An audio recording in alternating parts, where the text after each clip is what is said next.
अस्सलामुअलैकुम, welcome to listen your body.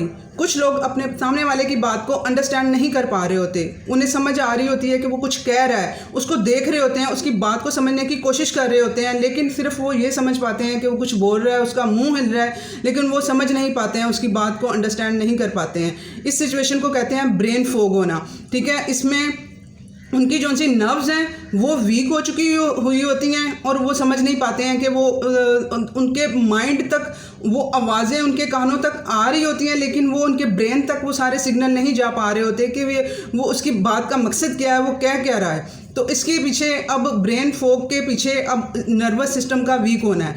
अब बहुत सी जो सी औरतें हैं, थायराइड की पेशेंट हैं, फैटी लिवर की जो पेशेंट हैं, वो मुझे कह रही हैं कि हमारे हाथ पांव सुन्न हो रहे हैं, हमारे जिस्म का मुख्तलिफ हिस्सा जो है वो सुन्न हो रहा है, सर हमारा सुन्न हो रहा है। बाज़-औक़ात क्या हो रहा है उन लोगों के साथ कि उनके कान जो से हैं वो बंद हो जाते हैं, ऐसे बिल्कुल वो लगता है कि कुछ बंद हो गया, कुछ सुनाई नहीं दे रहा है। इन सब के पीछे जो सी हैं वेन्स की वीकनेस है, नर्व्स वीक हो रही हैं। ठीक है, उसकी वजह से ये जो सा सारा फिर उनका वो ब्रेन फॉगिंग उनको होती है, अंडरस्टैंडिंग में मसला आता है, उनके हाथ पांव सुन्न होना शुरू हो जाते हैं और ये बहुत ही ख़तरनाक अलामत है कि आपका नर्वस सिस्टम वीक हो रहा है। ठीक है, आज के इस वीडियो में मैं ये सब बताने वाली हूँ कि इन सब को हम किस तरह से सही कर सकते हैं बग़ैर दवाइयों के, कि आप लोग अपनी डाइट में क्या ऐसी चीज़ें निकालेंगे और कौन सी ऐसी चीज़ें खाएंगे जिनकी वजह से आपकी नर्व्स हैं वो स्ट्रॉन्ग होएंगी और आपका जो ये इशू है ब्रेन फॉग का और इसके अलावा जो हाथ पांव सुन्न होने का, आपका सर सुन्न होने का या जिस्म का कोई भी हिस्सा सुन्न होने का, क्योंकि इसकी वजह से आप लोगों को फालिज भी हो सकता है। जब ये अटैक जब ज़्यादा हो जाता है तो फिर जो फालिज का अटैक होता है वो इसी वजह से होता है कि उनकी नर्व्स वीक हुई होती हैं और वो उसी का ये पार्ट है फालिज होना। अगर आप लोगों को लगे कि मेरा वीडियो इन्फॉर्मेटिव है, इसे लाइक करें, शेयर करें, मेरे चैनल पे न्यू है तो इसे सब्सक्राइब करें ताकि मुझे मोटिवेशन मिलती रहे। अब आप लोग चाह रहे होते हैं एक गोली में इसका सलूशन मिल जाए। अब इसमें जिन लोगों को ये इशू हो रहा है ये नर्व्स का, इनमें टॉप पे हैं डायबिटिक पेशेंट और इंसुलिन रेजिस्टेंस उनकी बॉडी होना। ठीक है, अब आप लोग वो एक गोली मेडिसिन की तो आपको मिल सकती है, वो आप लोग लेने को तैयार हैं, लेकिन ये पूरी जो सी डाइट के थ्रू कि हम किस तरह से अपनी खुराक को चेंज करें, किस तरह से हम ज़रूरी वाइटामिन मिनरल्स अपनी डाइट में लेके आएँ, इन चीज़ों को आपको थोड़ी एफर्ट करनी पड़ेगी। क्योंकि मैं आप लोगों को मुझसे कह रहे होते हैं कि हमारा ये इशू है और मैं आगे से आप लोग एक्सपेक्ट कर रहे होते हैं कि मैं एक गोली बता दूंगी। वो एक गोली तो आप लोग शुरू से लेते आ रहे हैं ना, जो थायराइड के पेशेंट भी हैं, जो डायबिटिक पेशेंट भी हैं, सब अपनी दवाइयाँ खा रहे हैं। 10-10, 12-12 साल से, 15-15 साल से कोई इलाज नहीं हुआ है, कोई उनका कोई सलूशन नहीं निकला है। वो मर्ज बढ़ता ही जा रहा है और दूसरे ऑर्गन्स को भी ख़राब कर रहा है। तो इस वजह से आप लोगों को इसे अंडरस्टैंड करके खुद अपनी थोड़ी एफर्ट करनी पड़ेगी अपनी लाइफ के लिए, थोड़ी चीज़ें ये ऐड करनी पड़ेंगी। अब इसमें जो है मैं बता रही हूँ कि इंसुलिन रेजिस्टेंस जिनकी बॉडी है और इसके अलावा जो डायबिटिक पेशेंट हैं उनकी जो इंसुलिन होती है जो ज़्यादती उसकी ब्लड के अंदर हो जाती है वो आप लोगों की नर्व्स को वीक कर रही होती है। अब इसकी दो रीज़न्स हैं कि आप लोगों की ये नर्व्स क्यों वीक हो रही हैं। इसके पीछे है कि एक तो आप लोग वो ऐसी खुराक नहीं खा रहे हैं जिसमें वो चीज़ें शामिल होनी चाहिए जो आपकी नर्व्स को चाहिए, जो आपकी नर्व्स का खाना है, और दूसरे नंबर पे आप ऐसी खुराक खा रहे हैं जो आपके न्यूट्रिएंट्स जो इन चीज़ों के लिए चाहिए और आप वो भी ले रहे हैं और साथ में ऐसी खुराक भी ले रहे हैं जो इन न्यूट्रिएंट्स को एब्जॉर्ब नहीं होने दे रही हैं, जिस्म के अंदर जज़ब नहीं होने दे रही हैं, जिस्म का हिस्सा नहीं बनने दे रही हैं। तो इस वजह से भी ये सारे इश्यूज़ आ रहे हैं। आप अपनी तरफ से अच्छी डाइट खा रहे होते हैं कि ये तो हमने पढ़ा था, ये इसके लिए ये अच्छी है, ये चीज़ अखरोट ले लें फ़र्ज़ करें, लेकिन खा रहे हैं, लेकिन साथ ही आप लोग ऐसी चीज़ें खा रहे हैं जो इनको एब्जॉर्ब नहीं होने देंगी, जो इनको ख़त्म करेंगी, तो फिर कैसे सही हो पाएगा सारा कुछ। ठीक है, अब इसमें कार्ब्स आ जाते हैं। जिस तरह से आप लोगों ने कौन सी चीज़ें नहीं लेनी है जो इनको एब्जॉर्ब नहीं होने देती हैं, इनमें कार्ब्स आ जाते हैं, कार्बोहाइड्रेट आ जाते हैं, जिसमें शुगर हो गया, मैदा हो गया, रिफाइन आटा हो गया, छना हुआ आटा जो आप लोग, और जो वाइट आटा आप लोग यूज़ करते हैं, होल ग्रेन कहते हैं, जो चक्की से पिसा हुआ उसके छिलके समेत जो पिसा हुआ आता है, जो आप लोग बाज़ार से परचेज़ करते हैं वो वाइट आटा होता है और उसमें से सारी चीज़ें ये निकली हुई होती हैं, वो पीछे सिर्फ मैदा ही रह जाता है, वो सिर्फ कार्ब्स ही पीछे रह जाते हैं। तो ये चीज़ें जो सी हैं और जंक फूड जो सी होती हैं, ये हमारे जो नर्व्स के खाने हैं, B1, ये मैं सारी पूरी डिटेल भी बताती हूँ ना कौन कौन सी चीज़ें आप लोगों ने लेनी है, इनको एब्जॉर्ब बॉडी के अंदर नहीं होने देते अगर आप वो चीज़ें अच्छी खा भी रहे हैं तो। इस वजह से आप लोगों ने उनसे ज़रा थोड़ा केयरफुल होना है। अब आप लोगों ने कौन सी ऐसी चीज़ें इंक्लूड करनी है अब आप लोगों का थायराइड के पेशेंट जो से हैं उनका ऑलरेडी गट जो सी उनकी हेल्थ है वो डिस्टर्ब हुई होती है, वो न्यूट्रिएंट्स पहले ही एब्जॉर्ब मुश्किल से हो पा रहे होते हैं। अगर आप वो डाइट के थ्रू भी नहीं लेंगे तो मज़ीद डेफिशिएंसी हो जाएगी उनकी। तो इसी वजह से फिर वो जो ज़्यादा जो सी औरतें हैं ये सब मुझे कह रही हैं कि भाई हमें जो सा हमारी नसें जो सी हैं वो इस तरह से सुन्न हो रही हैं, वो इसी वजह से हो पा रही हैं कि आप लोगों का एक तो गट का इशू होता है, एब्जॉर्ब नहीं हो पा रहा, तो ऊपर से आप खुराक के थ्रू भी नहीं वो चीज़ें ले रहे होते। तो आप लोगों को आज मैं ये सारी वैरायटी ऑफ ये सारी डाइट की बताऊंगी, इनको आपने थोड़ा थोड़ा करके उसमें इंक्लूड करना है ताकि सारी चीज़ें वो आपको थोड़ा थोड़ा करके हजम भी हो जाए, पच भी जाए, चीज़ वही लगेगी जो आपको हजम हो गई है, पच गई है, आपके जिस्म का हिस्सा वही बन पाएगी। ठीक है। अब इसमें कलरफुल वेजिटेबल्स जिस तरह से गाजर, मूली, सलाद के पत्ते और बंद गोभी इन्होंने नहीं लेनी है। बंद गोभी जो उनसे थायराइड के पेशेंट हैं इन लोगों ने अगर कम क्वांटिटी में से यूज़ करना है हफ्ते में 1-2 बार और उसे स्टीम करके। बाकी जो चीज़ें हैं सलाद की जो होती हैं वो आप लोग खीरा हो गया और लाल मूली होगी, और अब तो मूली भी आने वाली है, वो भी आपने थोड़ी थोड़ी क्वांटिटी में करके अपना सलाद में सारी थोड़ी थोड़ी चीज़ें सारे कलरफुल करके वो ऐड करना है। सब कुछ आपने अपने सलाद को वो बनाना है कि भाई आपके खाने का एक हिस्सा सलाद होना चाहिए। ठीक है। ये नर्व्स के लिए बहुत ज़्यादा ज़रूरी है, ये उनका खाना है। ये सारे जो उनसे सलाद आपको बता रही हूँ कि कलरफुल वेजिटेबल्स आप लोगों ने इंक्लूड करनी है। इसमें चुकंदर भी आ जाता है, आप लोग मेरे चुकंदर वाला वीडियो देखें जिनको थायराइड का इशू है, जिनको फैटी लीवर है, थायराइड नहीं है। ठीक है। उन लोगों ने तो वो ये चुकंदर और ये बंद गोभी पचा सकते हैं, हज़म कर सकते हैं। जिनको थायराइड का इशू है वो ये 2 चीज़ें हज़म नहीं कर पाएंगे, लेकिन उन्होंने ये नहीं कि यूज़ नहीं करनी, 1 दिन के वक्फे से 2 दिन के वक्फे से वो यूज़ करनी है।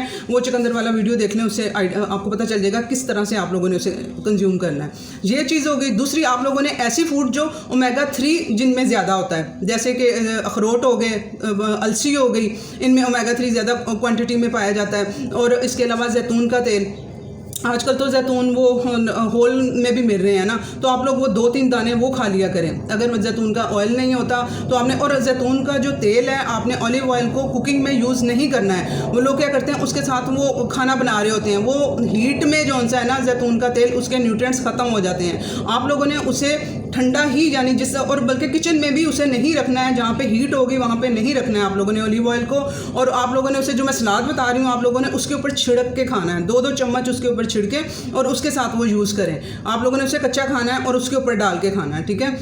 एक्स्ट्रा वर्जन कोल्ड प्रेस जो आप लोगों ने लेना है उसे आप लोगों ने सलाद के साथ यूज़ करना है, वो उसके ऊपर डाल के वो आप यूज़ कर लीजिएगा। आप लोग फील भी रहेंगे उससे, आप लोगों को दूसरा खाना कम खाया जाएगा। इसलिए मैंने रोटी बीच में से आप लोगों को एक्सक्लूड करने का कहती हूँ कि दोपहर को आप लोग रोटी ना लें, रात को एक टाइम रोटी ले लें। तो वो उसके लिए आप लोगों को अब न्यूट्रिएंट जब फुल होंगे, वो आपके सारे पूरे हो रहे होंगे, तो आपको तलब भी नहीं होगी कार्ब्स की। ठीक है। उसके लिए अब यही सलाद आप लोगों ने यूज़ करें, उसके ऊपर 2 स्पून आप लोग इसके जैतून के तेल के छिड़क लें, वो आप लोग खा लेंगे तो वो सफिशेंट हो जाएगा। वालनट आप लोगों ने, अखरोट खाने हैं, भिगो के खाने हैं, इससे भी आपको, और अलसी भी भिगो के खानी है आप लोगों ने। ठीक है। इससे ओमेगा 3 आप लोगों को मिलेगा जो कि नर्व्स के लिए बहुत अच्छा है, ये आप लोगों ने ऐड करना है। उसके बाद आप लोग जो से हैं सीड्स मैंने आप लोगों को ऐड करवाए हुए हैं। आप लोगों के थायराइड जो पेशेंट हैं वो मेरा थायराइड डाइट प्लान लेके चल रहे हैं, उनको आइडिया होगा। जो जिनको थायराइड नहीं भी है, जो आम लोग भी हैं, मुझे थायराइड नहीं है, मैंने अपनी लाइफ में इंक्लूड किए हुए हैं सीड्स। ठीक है। और सीड्स से ये होता है कि हमें जो क्वांटिटी अब नर्व्स के लिए या किसी भी चीज़ के लिए जो क्वांटिटी चाहिए होती है वो हम थोड़ी गोश्त से पूरी कर लेंगे, थोड़ी सीड से पूरी कर लेंगे, थोड़ी वेजिटेबल से पूरी कर लेंगे। तो वो हमें एक चीज़ को लेके चलेंगे, आपका स्टमक वो एक्सेप्ट नहीं कर पाएगा, वो आपका गट एक्सेप्ट नहीं कर पाएगा। वो इसी वजह से फिर लीकी गट हो जाता है कि वो एक ही तरह का ज़्यादा प्रोटीन, जब ये मैं बता रही हूँ, आपको भी बताती हूँ कि हमने गोश्त से भी इसे हासिल करना है। लेकिन जब एक तरह की चीज़ आप खाएंगे, एक तरह का प्रोटीन लेंगे या एक तरह की चीज़ लेंगे, तो वो फिर उसको नहीं डाइजेस्ट कर पाता है। जो वैरायटी इसमें शामिल करेंगे तो वो इजी हो जाएगा।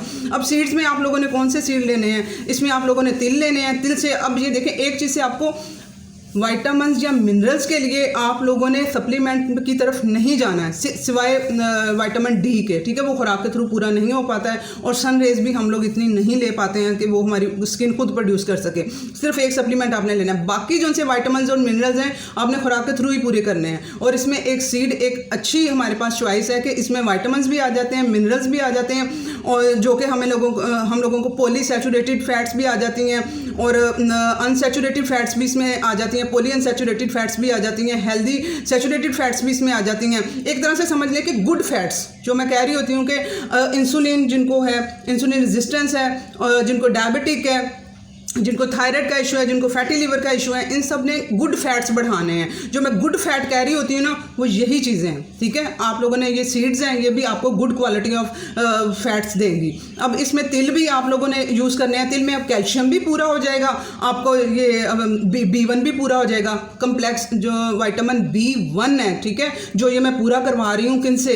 ये तिल से पूरा करवा रही हूँ, आप लोगों को पंपकिन सीड से पूरा करवा रही हूँ कि ये आप लोगों ने ये चीज़ें ये यूज़ करनी है, इनसे वो आप लोगों का B1 पूरा हो जाएगा। इसके अलावा ओट्स, ठीक है, जो मैंने आप लोगों को रोटी का कहती हूँ कि आप लोग जो को अपनी लाइफ में लेके आए, जो की रोटी आप लोग यूज़ करें। जो लोग नहीं यूज़ करते हैं वो के भी हमसे नहीं खाई जाती है, वो लोग गंदम का होल ग्रेन आटा लेके चक्की वाला हाफ वो ले लें, हाफ जौ का आटा ले लें, मिक्स करके खा लें। आहिस्ता आहिस्ता से बॉडी को आदत डाल दें, ठीक है। इनमें भी B1, ओट में भी B1 पाया जाता है, जो कि हमारी नर्व्स के लिए ठीक है।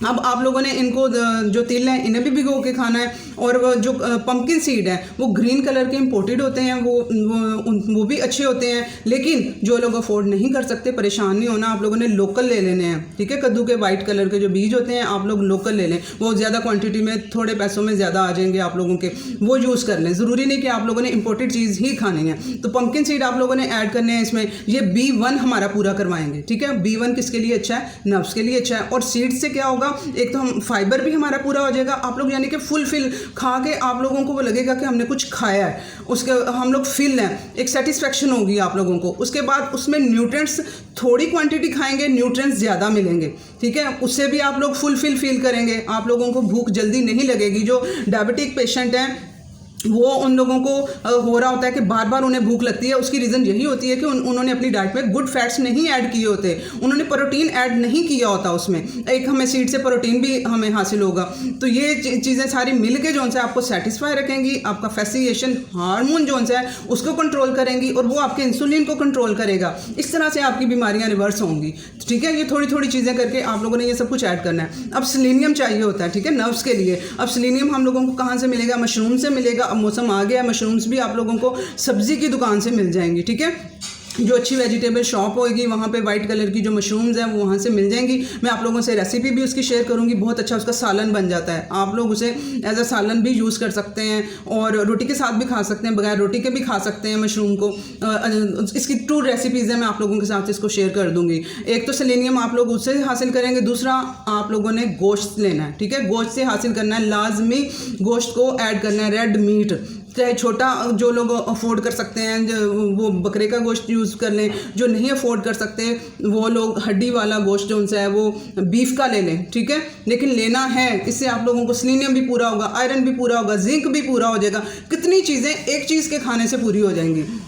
तो आप लोगों ने अपनी, और ये नर्व्स के लिए बहुत ज़रूरी है। ये B12 जोन सा है, वो मैं कह रही होती हूँ B12 डेफिशिएंसी है, जिनके हाथ पांव सुन्न हो रहे होते हैं। तो वो B12 कहाँ से पूरा होना है? वो B12 ये आप लोग गोश्त ऐड करेंगे हड्डी वाला लेके, उसकी यखनी निकाल के उसे खाली अगर पियेंगे तो वो थोड़ा गर्मी का देगा ना, आप लोग को कहेंगे कि हमारा वो थोड़ा हमें गर्म फील हो रहा है। तो जब सर्दियाँ फुल आएंगी उसमें आप यखनी में पी सकते हैं। अब आप लोग उसको सूप बनाएंगे, उसमें सब्जियाँ डाल लें, सूप बना लें, वेजिटेबल्स डालेंगे, अल्कलाइन थोड़ा हो जाएगा ना। वो एसिडिक, गर्मी का ये होता है कि वो एसिडिक होता है ना, गोश्त एसिडिक होता है, तो वो फिर उसका इम्पैक्ट जा रहा होता है। तो आप लोग सब्जियां डाल देंगे, अल्कलाइन हो जाएगा, वो बैलेंस हो जाती हैं दोनों चीज़ें, तो वो सही रहता है। तो आप लोग सूप की फॉर्म में भी वेजिटेबल्स भी डाल सकते हैं। इसके अलावा आप यखनी निकाल के उसे छान के, वो हड्डी उसकी छोटे छोटे पीसेज होते हैं ना, उसको छान के तो उससे आप लोग अपनी सब्जी में भी किसी में डाल सकते हैं, सब्जी के साथ बना लें, कद्दू के साथ बना लें, किसी भी सब्जी के साथ आप लोग उसे वो यूज़ कर लें। तो ये आप लोगों ने ऐड करना है। और सबसे आखिर में टर्मरिक, ठीक है ना,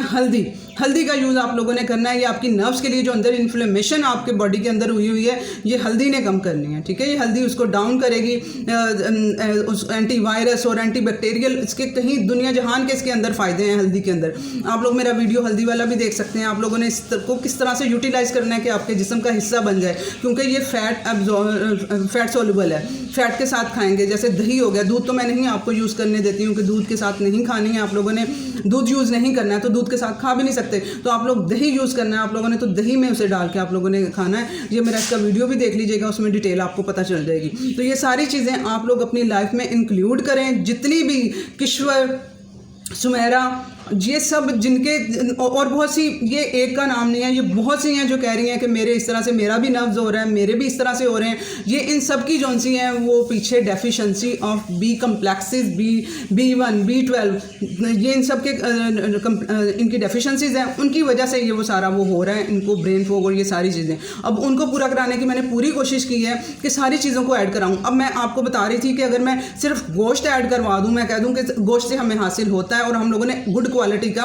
लेना भी है वहाँ से, लेकिन अगर सिर्फ हम गोश्त से ऐड करवा दूँ तो वो हमारा जो गट है उसे डाइजेस्ट नहीं कर पाएगा। एक तो पहले ही इम्यून सिस्टम वीक हुआ होता है और डाइजेस्टिव सिस्टम वीक हुआ होता है, और एक रीज़न डाइजेस्टिव सिस्टम का भी है कि इसमें आपको खा तो रहे हैं, न्यूट्रिएंट सारे ले रहे हैं, आप लोग कह रहे हैं कि हम तो जंक फूड भी नहीं लेते हैं, हम लोग ये अच्छी चीज़ें भी ले रहे हैं, फिर भी हमारे साथ ऐसे हो रहा है। उसके फिर पीछे रीज़न आ जाती है डाइजेशन, आप लोगों की डाइजेशन बेटर नहीं है। जब डाइजेशन बेटर होएगी जाके फिर वो न्यूट्रिएंट्स एब्जॉर्ब होंगे, गट ने एब्जॉर्ब करने हैं, तो तब जाके आपके जिस्म को लगेंगे। अब एक वो आप लोग ज़्यादा जब प्रोटीन खाली ले लेंगे, गोश्त ही खाए जाएंगे, तो फिर वो गट जो सा है वो प्रोटीन का भार नहीं बर्दाश्त कर पाता है, तो फिर वो लीकी गट बन जाता है, उसमें सुराख हो जाते हैं। इस वजह से आप लोगों ये सारी चीज़ें थोड़ी थोड़ी करके डेली बेस पे ऐड करेंगे ना तो मसला नहीं होगा, जिस्म पचाएगा भी और आपका हिस्सा भी बनाएगा। आई होप ये वीडियो इन्फॉर्मेटिव था, इसे शेयर करें, बहुत से लोगों को इसकी ज़रूरत है। अल्लाह हाफ़िज़।